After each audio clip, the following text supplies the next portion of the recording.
but the applicant wasn't able to attend that meeting, but we did open it up for public comment and then closed it. So we held the public hearing, but you delayed action until the applicant could attend. A code amendment, there is a process for a code amendment. The Planning Commission has been following that process. The applicant is requesting a change to the setback requirements for accessory dwelling units. And Providence City Code 1013-1 talks about accessory dwelling units and their purposes. In the current code, it says that the minimum or the accessory dwelling units need to meet the same setback standards as the primary dwelling. Mr. Beckett is proposing that some changes be made to that. And so we have followed the appropriate process to this point. And if you are okay, I will let Mr. Beckett describe his changes to you. Okay. Any Now, questions? this is a legislative action. We're Because talking you're about. now you're going to recommend, you're not going to actually change the code, you're going to recommend. Change code and let the city council actually do that. Yeah. Um, You could recommend that you deny the request, that the code stay the same. You could recommend that you follow the request that he's proposing, or you could modify his request a bit and send something else forward.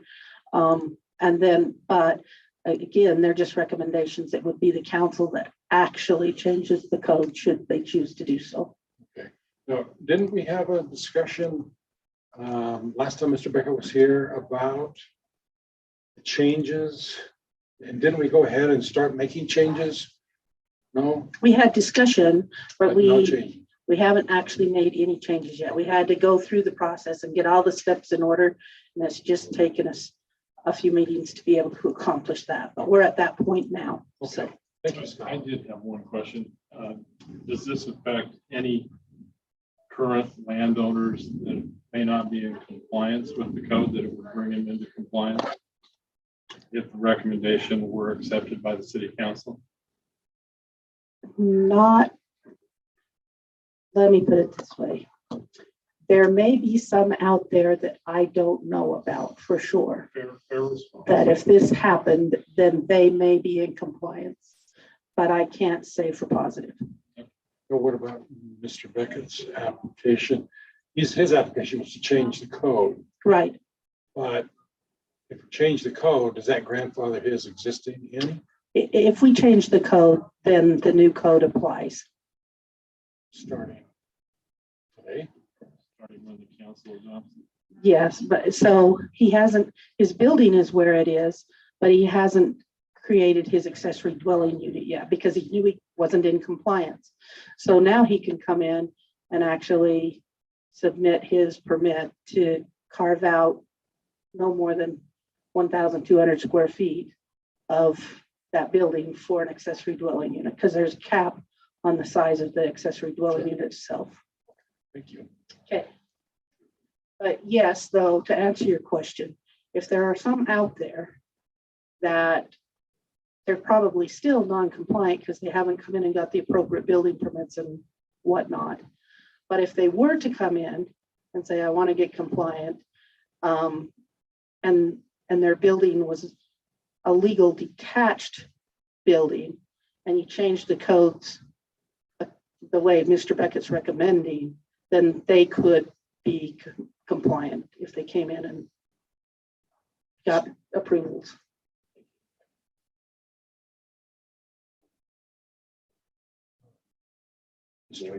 Come on up. We've had discussions on this and all that, so you don't have to cover everything. Okay, But thank you. And I appreciate your patience on Dave Beckett, residence in Providence. And so one of the things that was brought up in the last meeting was that as far as where this could potentially apply, and there's actually two zoning codes, SFL and SFE, which is large and estates.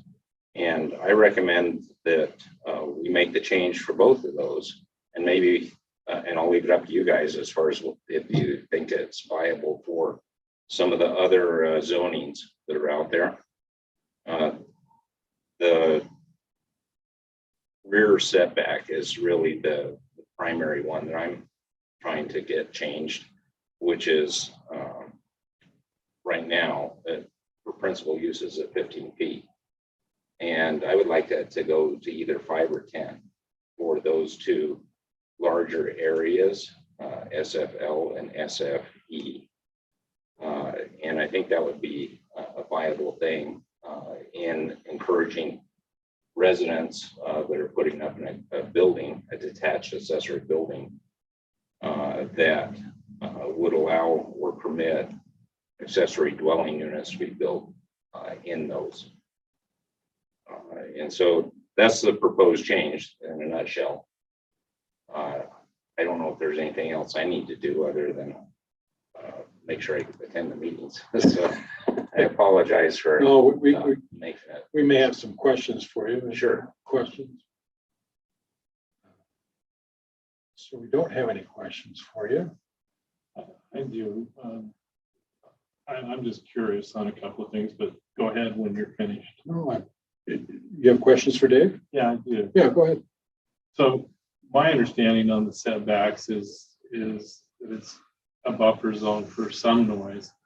Obviously, if my neighbor next door to me is going to have a party or barking dogs, it's not going to, a 20-foot side setback or a 15-foot side setback, reducing it down to 5 isn't going to be any value.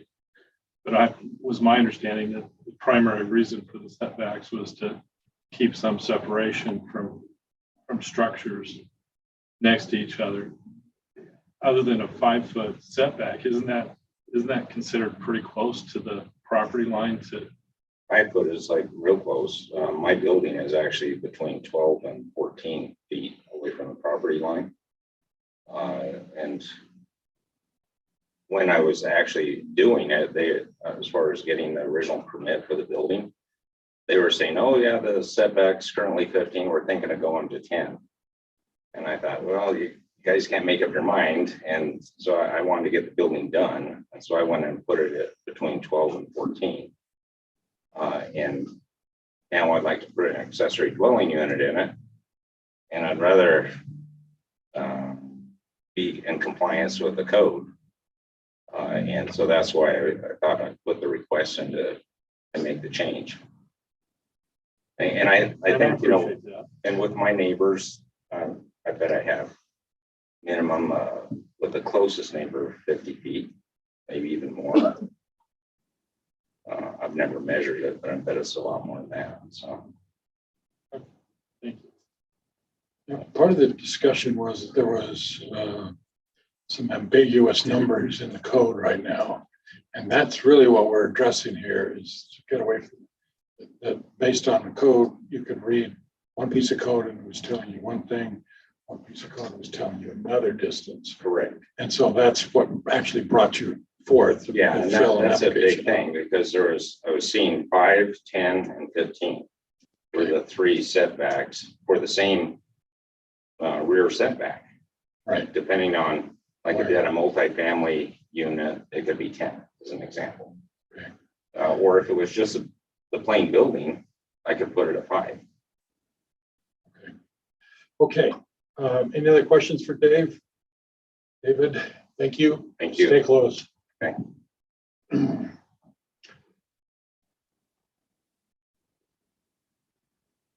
So question arises as to what should the setbacks be? My understanding of the history on this is that the setbacks were originally set as, in this case, they were 15. Sorry, not in this case, but in the code, they were 15. And that was an arbitrary number that was taken and applied in the code. and that we have done some review on this code and decided there is an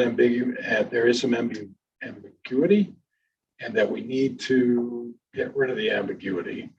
Is that still everybody's opinion about what needs to happen here? Okay. I don't understand, and I don't mean to be argumentative, but I don't understand the ambiguity part, because if they're different types of structures, a single family building as opposed to a multifamily building, and they have different setbacks, that to me is not an ambiguity. Okay. It's just a different application of a specific standard to a different type of building. Okay, so we're talking about types of buildings. Is it going beyond that, Dave, in your opinion? I think it does, actually, because when I read it, and I went through all the codes before I put the building up, and the way I interpreted what I read is when it said detached accessory uses, that said 5. And I'm thinking, well, okay, is a accessory dwelling unit a detached accessory use? And in my view of it, it would apply, because it's a detached building and it's a detached accessory use of that building that happens to be a garage and an accessory dwelling unit. So I'm thinking, well, there's a little ambiguity there, and it was really based on interpretation, I think. And when I talked to the folks here, they're like, well, it's a principal use. I'm like, well, it's still a detached accessory building. It's a garage. And so I would have another use, which would be a small apartment and accessory dwelling unit. Or I could have an office. But it's like the use is up to interpretation, I guess. Is the best way. I've always understood an ADU or an accessory dwelling unit to be a very specific term, and an accessory detached use would be some other type, other than it would exclude by definition an ADU. And you might be right. Yeah. But here I am coming in from, I lived out at the state of Utah for many years, and coming back, and just me reading it cold, I was reading it differently. And I believe codes should be written so people can understand them. Don't get me wrong. I'm not debating that. I think that needs to be very clear. I don't think you have to be a land planner to be able to understand the code. Right. So, you okay with that so far? We're going to keep dwelling into this. Don't go anywhere. Okay. Now, you mentioned accessory uses at 5 feet. Okay, so I understand the confusion there. Can you give me another example beyond uses? You said something about 10 feet and 15 feet. Yeah. Those were in the code as well. So when I looked at in fact, I supplied this as part of my application. There's a code that talks about setbacks for single family detached, duplex. It's referenced in Title 10 zoning regulations. And it has the rear yard setbacks at 10 feet minimum. And then also talks about apartment housing being set at 10 feet minimum. And says single family attached dwelling units in each building of apartments has a minimum of 10 feet of landscape open space on all sides.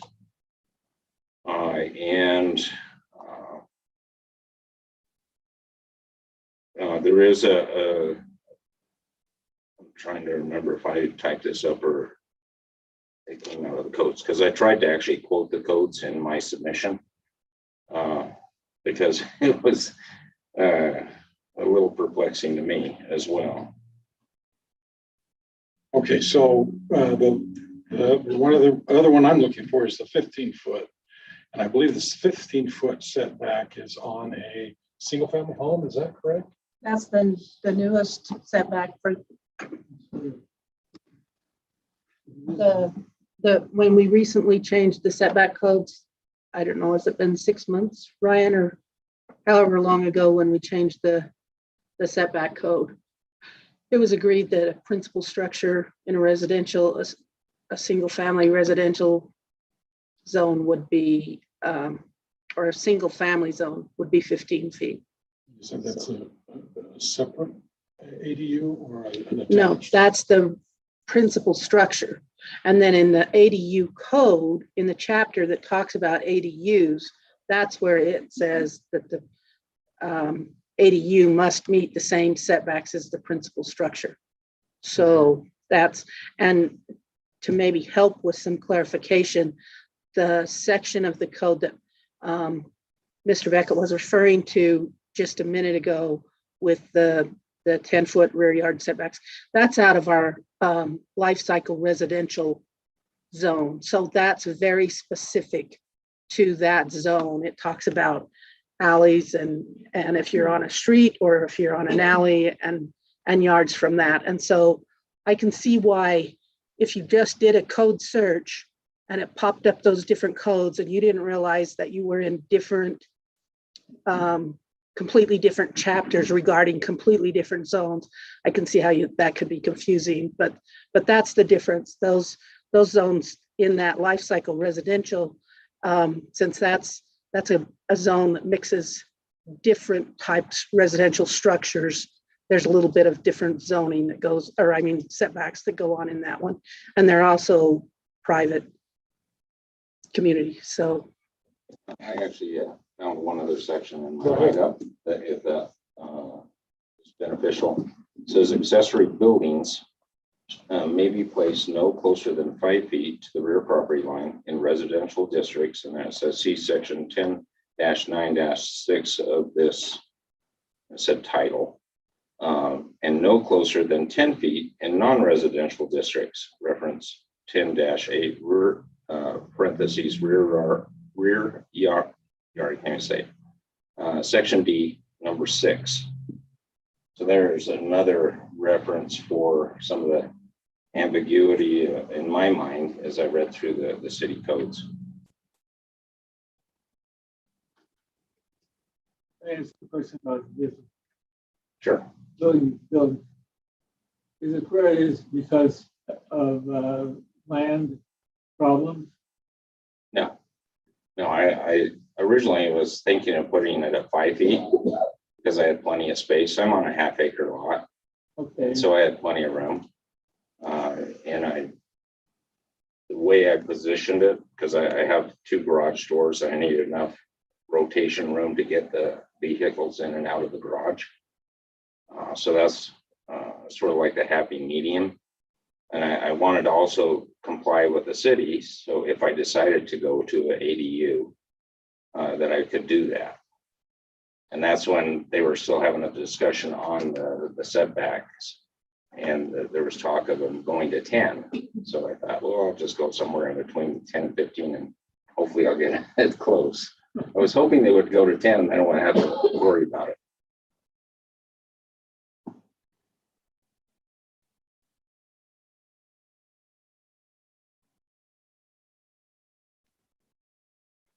So does staff see that there's a tough, that it's tough to find an answer for this question that Mr. Beckett's got? I can understand the LCR being different, and it's a rather large piece of code, and so that might,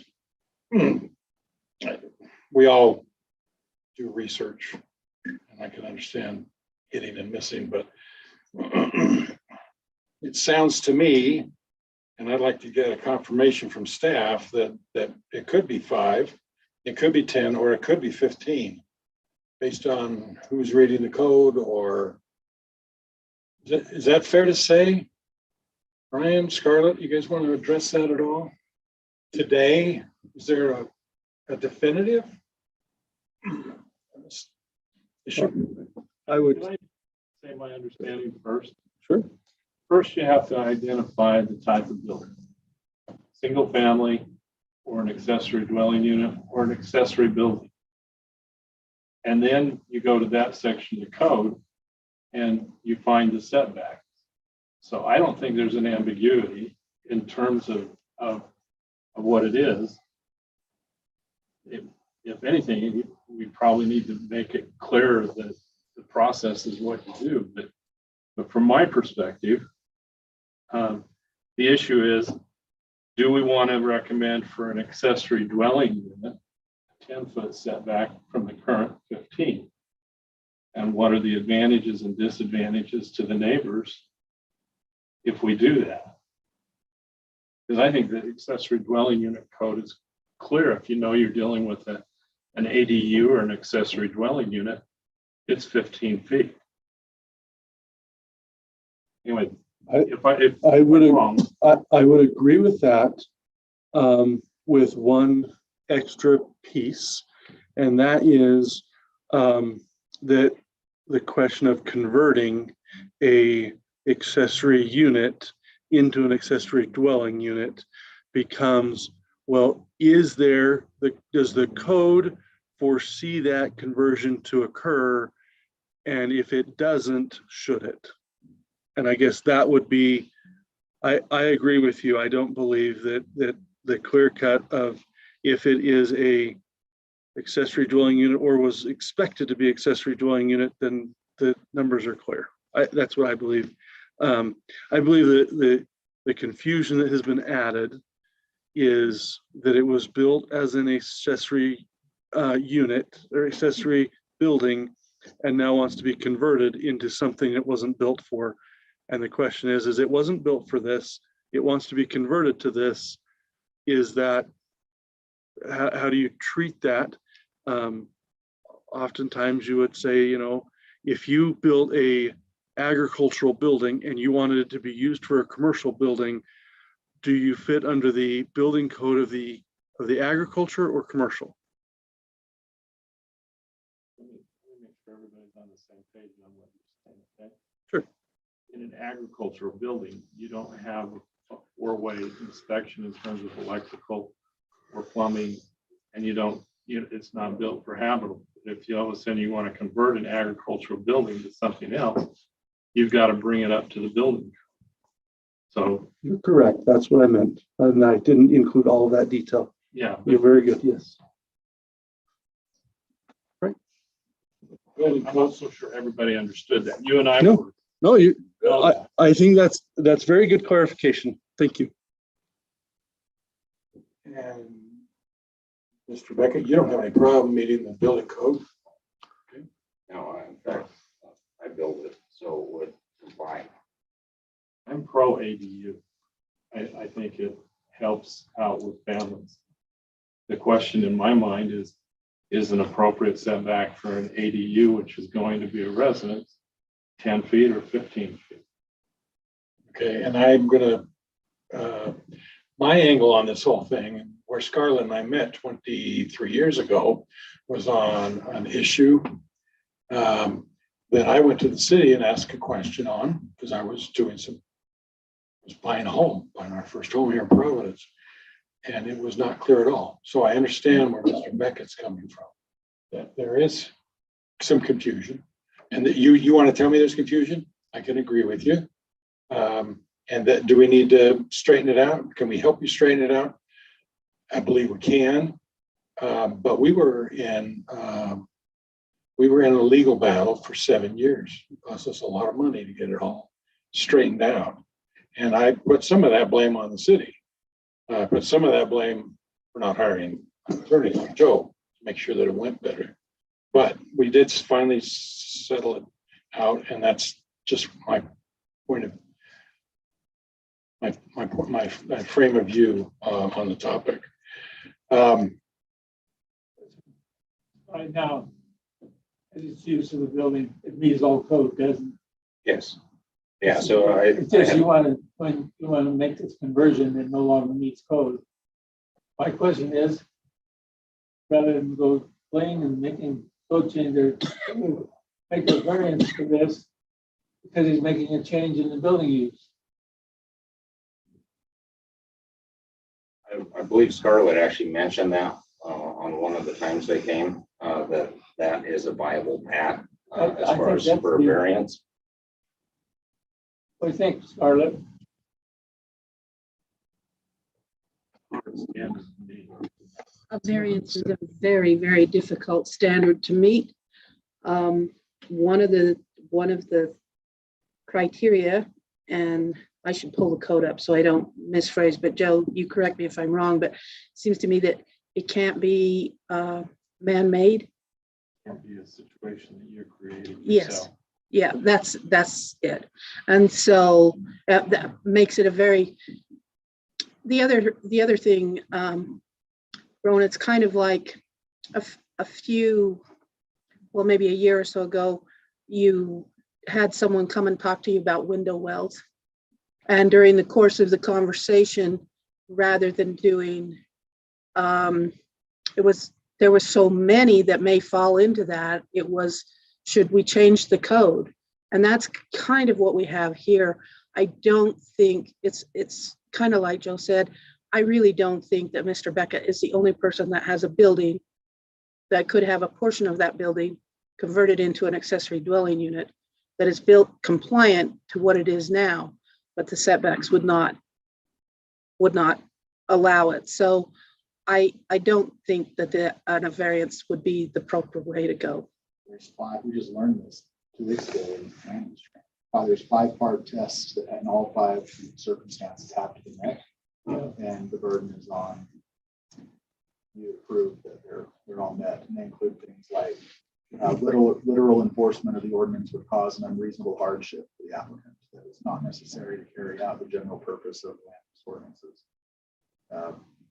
We can provide that to you, but as Scarlett said, it's probably pretty hard. Yeah, and I saw that as far as previously. The other thing that sort of surprised me is the cost to just apply for a variance was like $1,000. And it seems like a lot of extra effort on both the city's part and my part for something like that, especially if we could potentially modify the code for, as I'm requesting, for these larger sites or zone sites and changing that to 10, which would allow me to be compliant with the regulations. And then I wouldn't have to go through that onerous effort to get an accessory dwelling unit. Then I have another next question. We have nothing in our code that looks to this when you're going to make a change of use, do we? Correct. We make an exception then. I have all sorts of questions. Actually, I think that goes back to what Ryan and Joe were discussing a minute ago. Rowan, you can change the use of a building if that use is a permitted use or a conditional use in that zone, as long as you make that building compliant with the new use. Like they use the term of an agricultural building. There are people that have converted barns into residential structures, but to do that, they've had to go through the building permit process. So they have changed the use, but they've met the zoning. That barn was in the right place in the first place for them to be able to meet their zoning. So I think you can change the use of a building as long as it's within that zone and as long as it's compliant with the setbacks for whatever that new use is going to be. So yes, we've had people that have made changes to some buildings.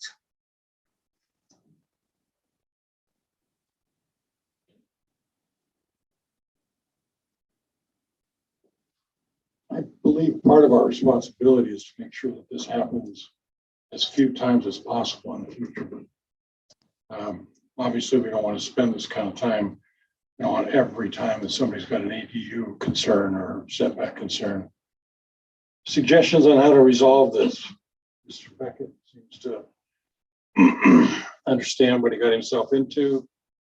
I understand, I think, what he got himself into. I think it's innocent, but we don't have the legislative right or the statute to forgive for all one instance. So we're talking about code change. I'm of the opinion that we have a setback for them to build a building of whatever type that's within legal use. You've built a building And you should have the right to use that building within the laws that exist. So it was mentioned that a noise buffer is a concern. Well, we have a noise ordinance that would cover that. Especially if we're considering this in terms of these large lot sizes where in your case, and presumably in the majority of cases, you would have large distance between units. So I think it makes sense to recommend a change to make the 15 foot where we allow a building to be constructed with a 5 foot rear setback, but then we say it's 15 feet for this other use. Doesn't make a lot of sense and seems to put a lot of restriction on what rights the property owner has to use for their building. So I would support making a change to just make a little bit more sense and be more consistent with the fact that we allow a building to be built there to begin with. What would you propose that number be? I would be okay with 5, but I would because that's what the setback is to have a building there to begin with. But if we needed to compromise at a recommendation of 10, I would be okay with that as well. The 15 doesn't make sense to me though. I know we worked on that for a long time. Ages. Yeah. In the event we decide to change the code, that means we have to change it for SFE, SFL, SFT, SFR, SFM, and SCM, because those are all 15. Why make it just change for one without doing all the rest of them? Well, and I'm proposing doing it for the 2 larger lot sizes because of your chances of having some of those other issues pop up are much reduced. That's a good comment there. That would be for SFE and SFL. Correct. So Cecil, you're suggesting we do it for all of the single family? So All of it yeah. seems reasonable if you do it for a residential for one and just do it for all of them.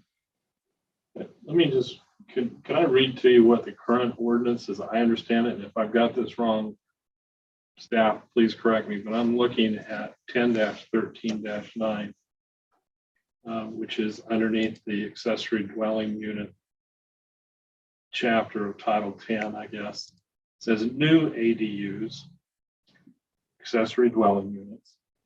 Pretty clear what that means. It's not an accessory building, but an accessory dwelling unit, are subject to the same ordinances that apply to the principal dwelling unit as far as zoning and setbacks, period. Existing structures that do not meet setback requirements may be approved on a conditional basis. Adjacent property owners will be notified and a public hearing will be held before the administrative land use authority, which we're not. It's Scarlett, Ryan, and the city engineer, Rob. Rob, which will either approve or deny the conditional use. So the way I read that, and again, correct me if I'm wrong, because I'm wrong. I don't want to say more times than I'm right, because this doesn't give a lot of confidence. We know how often you're wrong. But Don't worry about We'll it. go with it, Joe. But it seems to me that there's a procedure that this one could be solved with the administrative land use body in the current ordinance we have. So would that be through a variance? Or No, is it? no, it's a Whole conditional different- use. Conditional use. So what does the staff think about that? Just I think that's why is it needed? Now the question is, we need to ask our city manager and Scarlett about this. they're reading. They're after it. Which code was that again? 1013 what? 1013-9.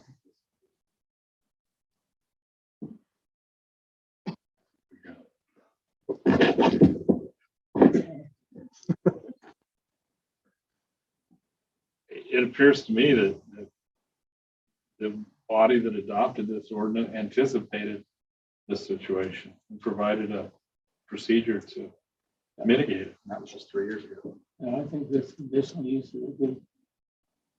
The chairman has to recognize you. Okay. There's a Would you like to come up? You can sit down, you can stand up. Dave, don't go over there. Josh Paulson, resident of Providence. You are correct. That was put in there intentionally. I was on the planning and zoning when we passed the ordinance.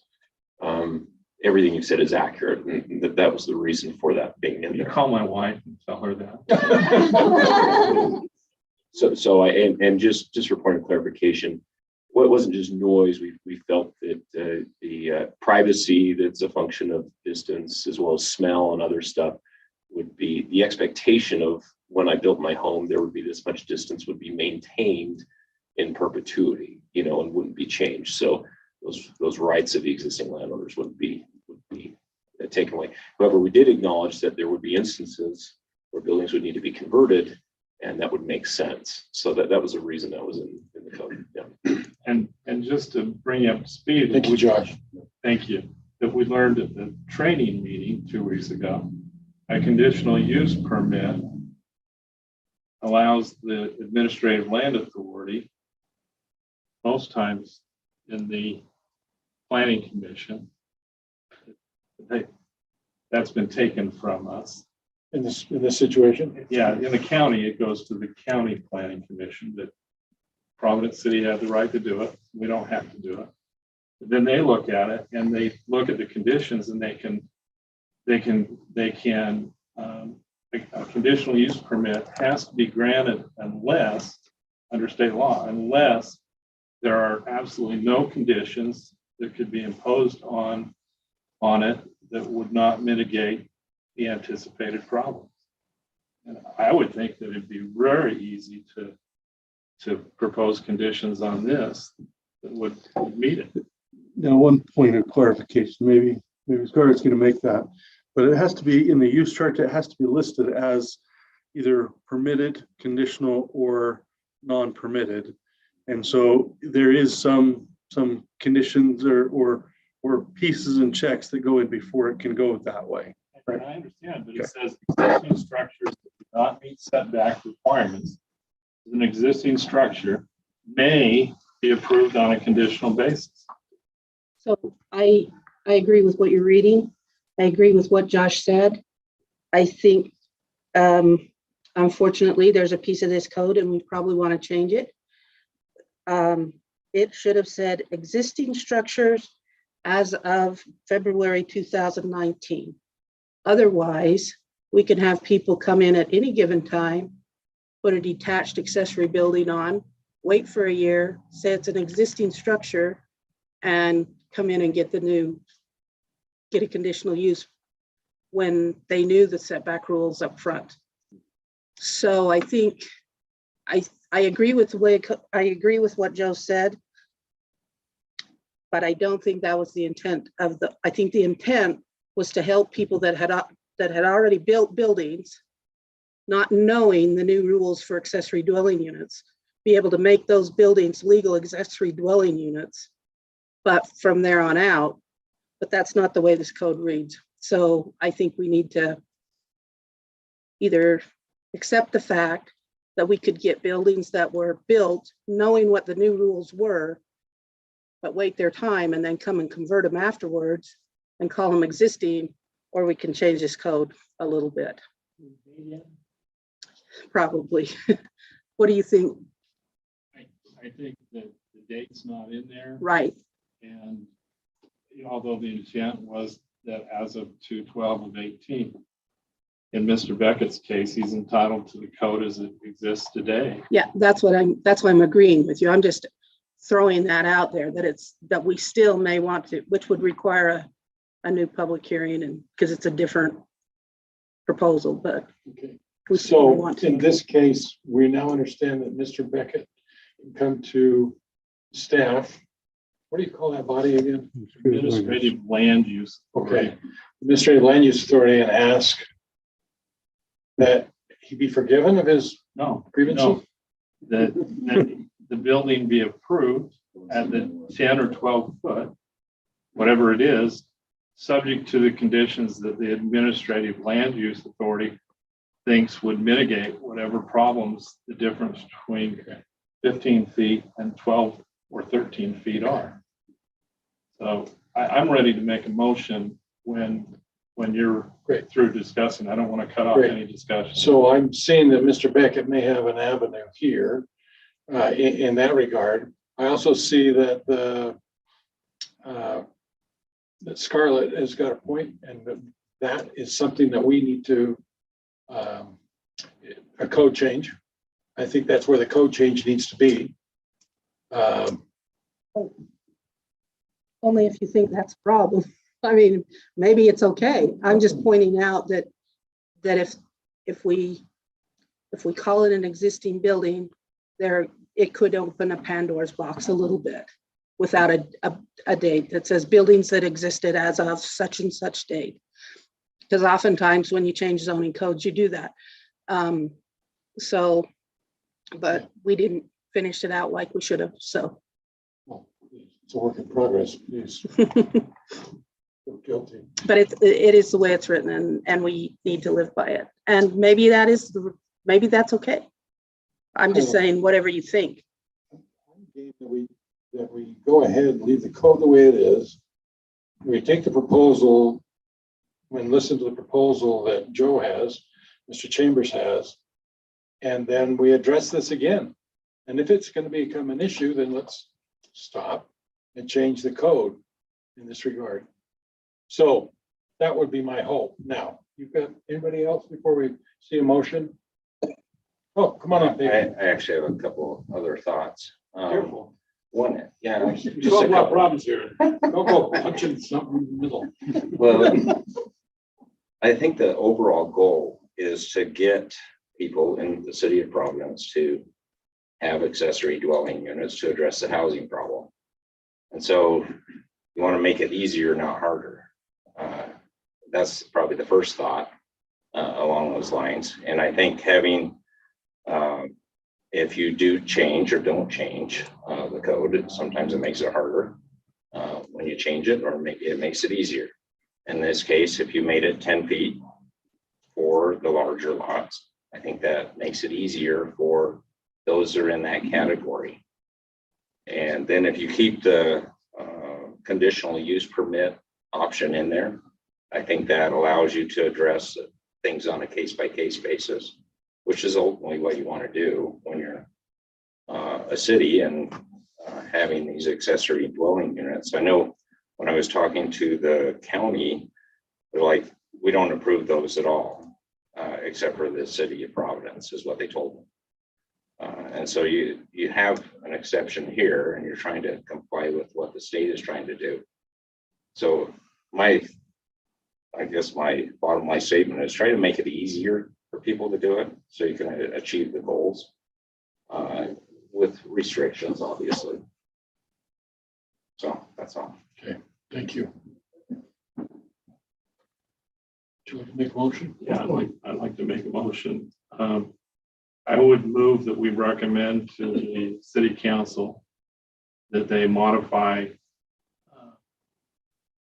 section 10-13-9 building setbacks so that it would read as follows. New ADUs are subject to the same ordinances that apply to the principal dwelling unit as far as zoning and setback, period.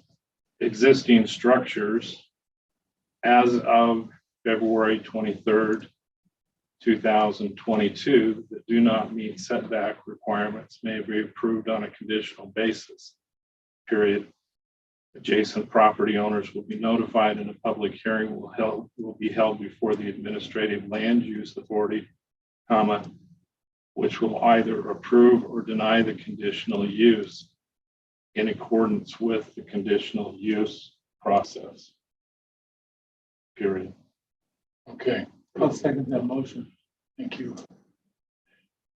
All in favor? Aye. Aye. All opposed? Okay, motion passes. We will recommend to the city council. Thank you for being patient with us, Mr. Beck, and everybody else involved in this. I don't think we're seeing the end of it, but I think, Mr. Beckett, you might be seeing the end of it right now. So just one quick comment. And as far as this conditional use permit application, I've looked through the codes and obviously I can't find it. It doesn't mean it's not there. My wife accuses me of that all the time. I can't find it in some plain sight, but Is Scarlett the master of the codes to know where to find it? Our applications aren't in city codes. The applications can be found online. Under the department tab, when you go to community development. And then there's a drop-down menu and it talks about land use applications. So departments, Ryan, thank you. Community Would it be, development and land use. Okay, if you printed that out and give Mr. Beck a copy. Yeah, or I can send him links to them. Great. And then I'll send him the links to it. Thank you. Yeah. Okay, well, I'll call it Scarlett. Chair. Oh, no, go ahead. Just as a point and just to make sure that that the motion in that has been clear. Because of the application being the sections 10-8 and 10-13, I would see that being part of those sections he had applied to open. But on the specifics of his request for the 10 feet, moved from 15 to 10, that wasn't actually set, right? So you're at that point, the recommendation goes that you're pushing off the actual application on his to a different spot to have reviewed because you believe it would qualify under that. But to be clear, you're not recommending a change to the 15 feet. That I just wanted to make sure that that's clear because that was the application of the change of the footage. I'm just making sure that that's what was intentional done. I realize the motion was related to another chapter. I just wanted to make sure that that's inherent and not skipped, but inherently done that way purposely. I think it was very clear that that's what I intended, not to adopt Mr. Beckett's proposal to modify the ordinances to move to do a 10-foot setback. Okay. I'm not sure that it was clear to the public. You want to make a second motion about item number 2? Item number 3? That is that we don't recommend a change, if you would like to do that. I would make a motion that we do not make a recommendation to the city council with regards to Mr. Beckett's proposal and application. Do I hear a second? I second that. All in favor? Aye. Aye. Opposed? Okay, it passes. So you got 2 from us instead of 1. 2 for 1. I just wanted the clarification for the public. I just And wanted to make sure that was clear. I'll make a further clarification. When I said an added language to the existing ordinance that proposed in accordance with the conditional use process, I meant in accordance with the current Utah code that says conditional uses will be granted unless there are no conditions that the administrative land use authority could put on that application that would mitigate whatever anticipated problems there are. Because that's what the Utah legislature currently provides for conditional use permits. Now, if this recommendation is made, do we have to have a public hearing to get it approved now? We just recommend it to the city council, right? That's all. We have the public hearing. My understanding is because you were opening the chapter that he was looking at. Yeah. That the chapter is opened and that's included in that chapter. And that's what the public hearing was on, to open that chapter, so that it would include that. So that's what I would go. But it's a good question. So other interpretations are open. Well, if we recommended it to the city council. No. They can. You were back from your mic too, Joe. Mr. Chambers asked if the city council had to have a public hearing. It's not required. They certainly can if they want to, but it's not required. So they're on an annexation, they have a public hearing, but on a land use code, the planning commission holds the public hearing and the city council would be optional. So the city council is not gonna send it back to us. Is that what you're saying? It's gonna be up to them. We're gonna recommend something to them. They're gonna review it and decide whether they're gonna take the action or not. That's what Their action could be to send it back. They could do that. That is within the realm of what they could do. But okay. Again, thank you, Mr. President, for being so patient with us. City. We're going to go on to administrative action items. This is going to be the item number 4, the Larson subdivision preliminary plat.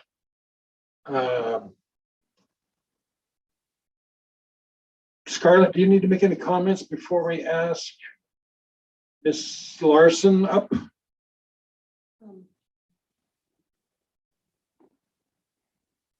Only comment I would actually make is that the staff report is included in the packet as well. That does cover the, as you probably also learned, that land use items have to be done by findings of fact and conclusions and conditions.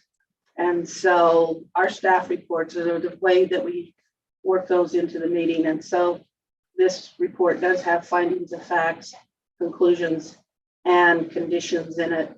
The conditions,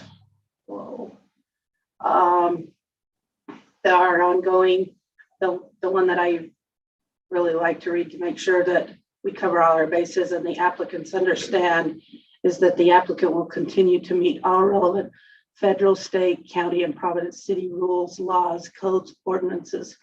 Approval by the city of any application or paperwork submitted does not alleviate the owners and or their agents from their responsibility to understand and conform to local, state, and federal laws.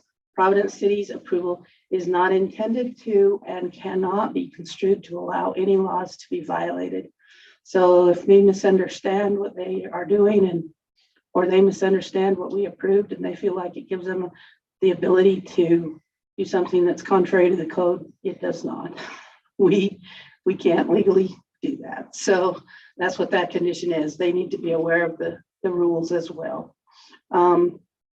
They did go back and they did make some changes to their plat to bring it into compliance with the plat recommendations and also the conditions that you established as interblock development. So they're meeting the interblock development conditions and they are meeting the plat requirements for preliminary plat. They will still go through final plat and construction drawings though, before you'll see them one more time. So this is preliminary, not final. Yes, So that the issues in the fire marshal, in the fire marshal's letter that we've been given, those will have to be met before we approve it. Not that Excuse that's being me. met, but that they agree. They'll have to be, yes, and they'll probably be resolved they'll either be resolved as part of the site plan or as part of the construction documents, depending on which issue it is. Now, like the fire flow, they can't determine that until they know the size of the house. So some of those issues will be resolved at individual site plan stage. Others will be resolved with the construction drawings. Okay, but you'll know, as staff, you will know how close that the fire marshal, that you're working under guidance of what the fire marshal's recommendations are. I mean, Yes, we work very closely with him. because there was at least one, if not two, major problems there that Mhm. have to be worked out. I didn't. Okay, thank you. All right. Ms. Larson, please. What would you like to tell us today? What kind of major changes have you made and all that? You Well, after need to receiving, have it, you know, oh, sorry, Christy Larson, Is that all you need? Okay. So we received the conditions for the lights and the asphalt to be connected to the actual street. So we've drawn all of that in, and we've I worked with the surveyor and the civil engineer to draw this up for us to meet all those conditions. So we feel that we have fulfilled this step. Okay. I guess I'm not really sure what else I need to say. Well, we need you here to answer questions. Sure, too. go ahead. I heard a rumor, so I want to ask directly from you. I understand that there are currently renters on proposed lot 2. Is that correct? That is accurate. Okay. Long-term lease renters. Okay. I also heard that there were short-term renters there as well. There were, I was just talking with Scarlett about that. I didn't realize that wasn't something we could do, but it's now all long-term. Hasn't been any. You've got multiples there. You got 2 families there or 1 family? There's 1 family upstairs and a couple downstairs. So there's 2 different families in the building. Correct. And that's your intention, is to keep. Well, our intention is for us to move there eventually. But we don't want to do that till the house, like my brother and his wife have built their house and moved and that kind of thing. So. But or maybe you don't know, that there is a statute regarding renters. And in this case, it's you've turned a house into an apartment or a duplex. So you changed the use of the building.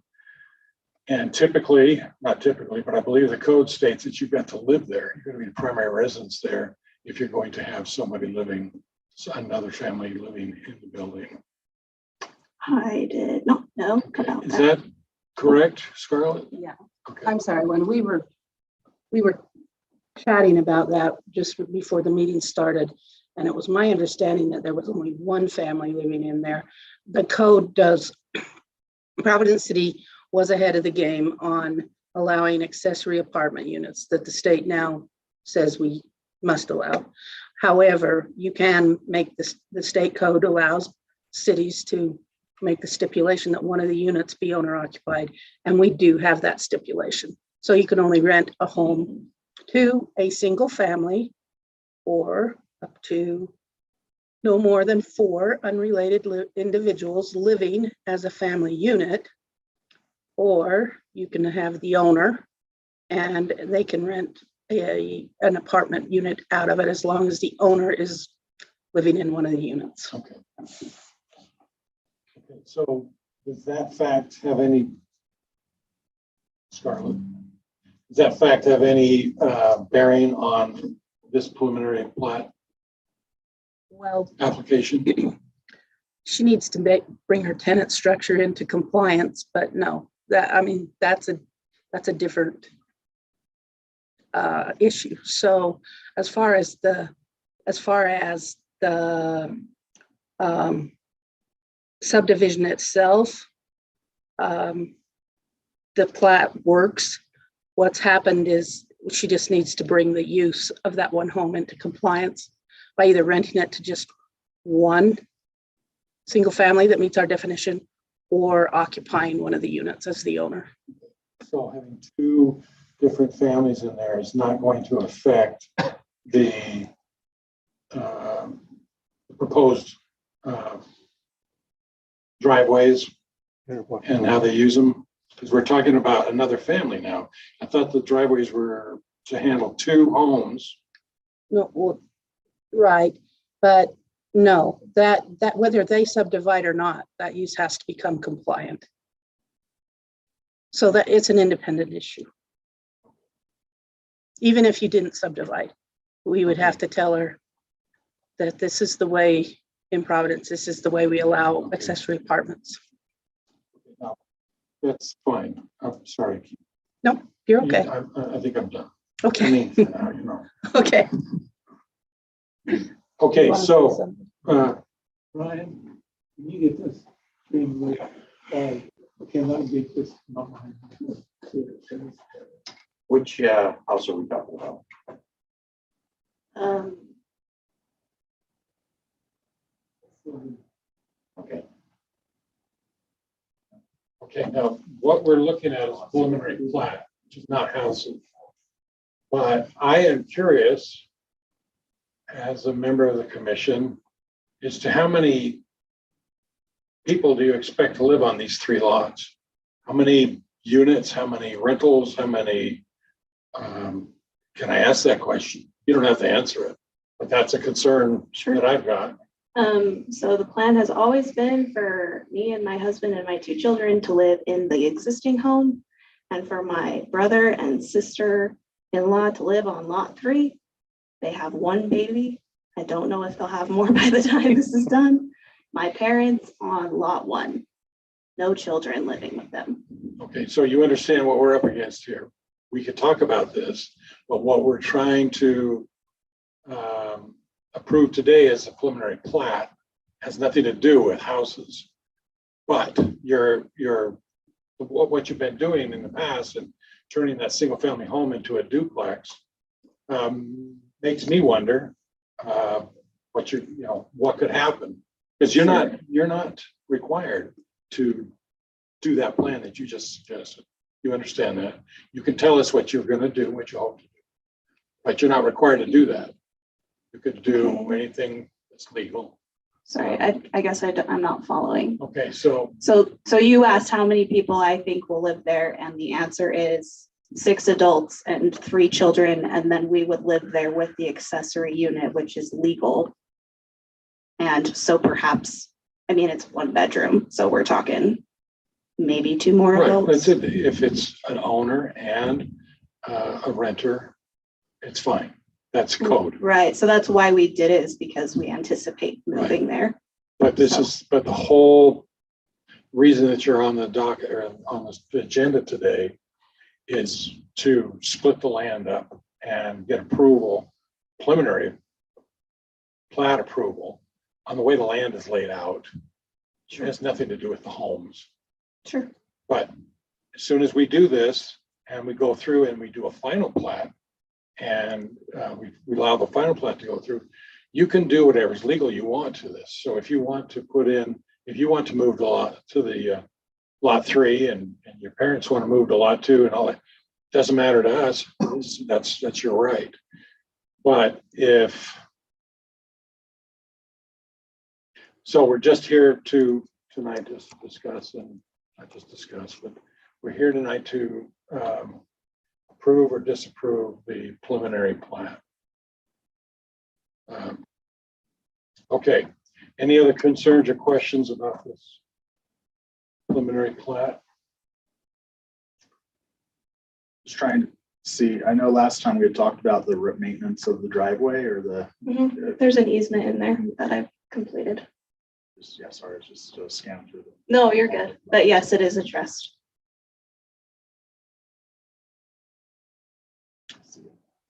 Okay, I'm open to motion. Any motions? I move that we approve the preliminary plat for the Larson subdivision, 3-lot residential interblock subdivision located in general area of 150 east, 200 south, Providence, Utah. So the findings of fact, conclusions of law and conditions, so on. Thank you. Included Findings of what fact. Aaron said. Findings of fact, conclusions of law, continue on. What do Aaron, what do I need? Conclusions of law and conditions. And conditions, yes. I will second that motion. Okay, all in favor? Aye. Any opposed? Thank you. Okay, let's get to I think it's our last item. Yes. Right, there's one more, Shoreline.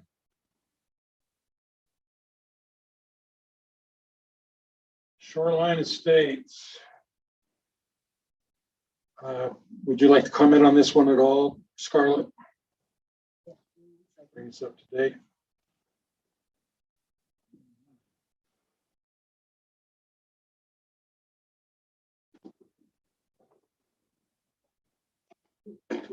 Okay, again, staff report has the findings of facts, the conclusions and the conditions. One of the things that they did do, the engineer is here, he can explain how they treated the temporary turnaround, but it does meet the code, and the fire marshal has looked at that, so that will work. One of the conditions, though, that I want to, and just for the record as well, just because I highlight a condition doesn't mean it's the only condition. All the conditions apply. It's just that sometimes it's good to bring certain ones to the attention. And number two, the consultants are still working on the culinary water plan, which includes the water model. They hope to have this finished by April. The developer needs to acknowledge water infrastructure requirements are subject to change, and offsite improvements may be required of the developer. Prior to approval of the final plat, the developer must demonstrate the proposed water infrastructure will meet or exceed the state minimums for water, fire flow, and pressure for all lots. We had hopefully would be farther along at this point, but we are where we are. There's still the potential for some offsite improvements that may end up being part of the responsibility of this development. We just want to keep that out there that if the preliminary plat is approved, those things can be taken care of with the final plat and the construction drawings, but they will have to be taken care of. So that's really all So we're looking at another preliminary plat. no, a final plat. This is final. No, this is yes, you're looking at a preliminary plat right now. They can be taken care of with the final plat and the construction drawings. So you can approve this, but that's why that condition is in there, is to make sure that they're on notice for that. Thank you. And we're expecting some PRV and some other things like that. They're coming fairly close to that. We're far enough along that having the condition included is probably sufficient enough for us to move to, as staff, to be comfortable to move forward. At some points we hadn't been, but we're close enough to that point that moving this along and having it ready for final, so that you can move on that. Adding it as condition is where we're at it. When this engineering study is done, at that point, will the final be able? Can we look at approving the final? Yeah. Okay, Yeah, that's but not before. definitely our hope. But not before. Well, I don't know that the plan itself, the complete plan has to be adopted. I would look at saying only the effects of that spot with the hydraulic model would have to be known. And once that's known, and we're really close, our engineer has gotten almost there. Our public works director has been out for the last couple of days just to review and to finalize that up. So we're relatively close. So we're comfortable that if this is left as a condition, that can be completed before final. So that it continues moving forward in the process, doesn't hold them back any farther, because we're close enough to feel comfortable to allow that to continue in the process. Paul, who would you like to come up and share with us the changes that have been made on the plat? Would you like to do that, or?